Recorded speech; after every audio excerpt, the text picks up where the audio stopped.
Hello everyone, நான் உங்கள் Vijay Gautham. So இன்றைக்கான டாபிக் பார்க்குறதுக்கு முன்னாடி தளபதி அண்ணா விஜய் அண்ணா சிஎம்மாக பொறுப்பேற்றதுக்கப்புறம் நம்ம தமிழ்நாட்டில் நடக்கிற ஃபர்ஸ்ட் இன்சிடெண்ட்.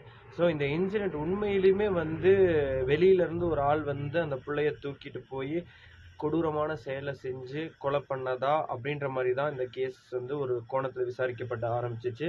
பட் ஆனால் ரியாலிட்டி என்னென்னா, அவங்க அம்மாவும் இதுக்கு ஒரு காரணம், அந்த குழந்தையோட அம்மாவும் இதுக்கு ஒரு காரணமாக இருந்திருக்கிறாங்க அப்படின்னு சொன்னால் உங்களால் நம்ப முடியுமா?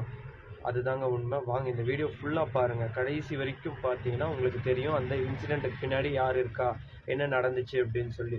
ஸோ போன வாரத்தில் கோயம்புத்தூரில் சூலூர் அப்படின்ற பகுதியை சேர்ந்த ஒரு மாணவி 10 வயசு குழந்தைய 2 பேர் தூக்கிட்டு போய் பண்ணக்கூடாத விஷயங்கள்லாம் பண்ணி அதோட முகத்தை சிதைச்சு, உடம்புல பல இடத்துல காயங்கள், அந்த பொண்ணோட முகத்தே அடையாளம் காண முடியாத அளவுக்கு காயங்களாக இருந்திருக்கு. ஸோ பொண்ணை காணோம் அப்படின்னு சொல்லிட்டு போலீஸ் ஸ்டேஷனில் 5 மணிக்கு ரிப்போர்ட் பண்ணுறாங்க. 5 மணிலேருந்து விடிய விடிய தேடுறாங்க. அந்த பர்டிகுலர் பிளேஸ் ஒரு காடு பகுதி, அந்த இடத்துல தேடுறாங்க. ஆனால் அந்த பொண்ணோட டீட்டெயில்ஸோ இல்லை அந்த பொண்ணோட சடலமோ எங்கேயுமே கிடைக்கல. இதை எல்லா இன்ஸ்டாகிராம் பேஜஸ் சோஷியல் மீடியாலையும் போடுறாங்க, பொண்ணை காணோம், கொஞ்சம் நீங்கள் பார்த்தீங்கன்னா சொல்லுங்கள் அப்படின்ற மாதிரி. அடுத்த நாள் காலையில் இந்த வீடியோ போட்டவங்களுக்குலாம் ஒரு ஷாக்கிங் என்ன அப்படின்னு சொல்லி பார்த்தீங்கன்னா, அந்த பொண்ணு உயிரோட இல்லை.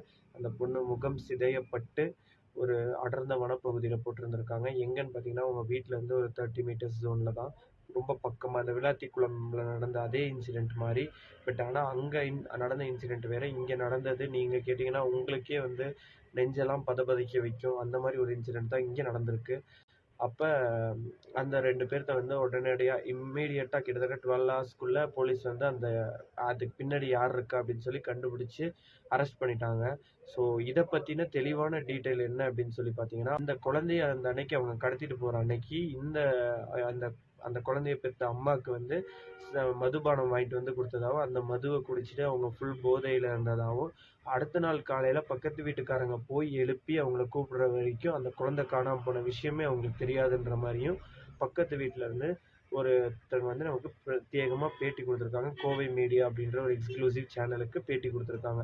ஸோ அவங்க சொல்கிறதுபடி பார்த்தா இந்த அரெஸ்ட் பண்ணப்பட்ட நபர் பேர் கார்த்திக். கார்த்திக்கும் அந்த குழந்தையோட அம்மாவும் கிட்டத்தட்ட நெருங்கிய அடிக்கடி இவர் போவாருன்னும், இவர் போகிறது தான் அந்த குழந்தைக்கு பிடிச்சிருக்கு, எல்லாம் தெரியாதவங்ககிட்ட அந்த குழந்தை போகாது, இவங்க வந்துட்டு போகிறதுனால தான் நம்ம வீட்டுக்கு வர அங்கிள் அப்படின்னு சொல்லி அந்த குழந்தை நம்பி போனதாகவும் சொல்லப்படுது.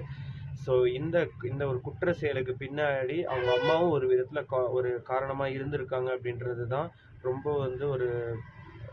ஒரு வலிக்கக்கூடிய ஒரு நியூஸாக இருக்குது. பட் கூடிய சீக்கிரம் இதெல்லாம் மீடியாவுக்கும் வெளியில் வரும்.